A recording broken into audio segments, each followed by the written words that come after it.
Hello and welcome to this Checkmate in 2 chess puzzle. This one was created by C.H. Wheeler in 1877.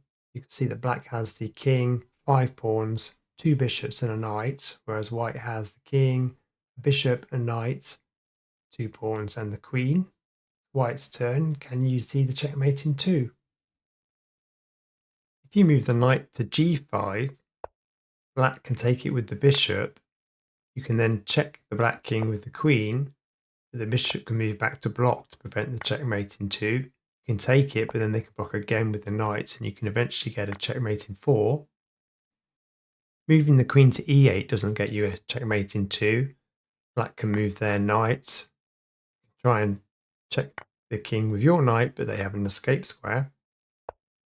Checking the king with the knight doesn't work because it can be taken by the bishop, which actually checks the white king.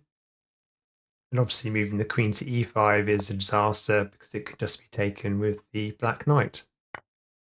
Okay, let's have a look at the solution to this one. So pause the video if you need more time.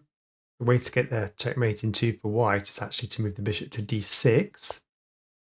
Black pushes the f pawn. You can checkmate in 2 by moving the queen to h8. If black pushes the g pawn, you can move the knight to c5, checkmate in 2. If black pushes the d pawn, you can then move the queen to a8 to checkmate in 2. And finally, if black pushes the pawn on f5, you can move the queen to h7 to checkmate in 2. That's the end of this video. Please subscribe to not miss out on future chess puzzles, and I'll see you again soon.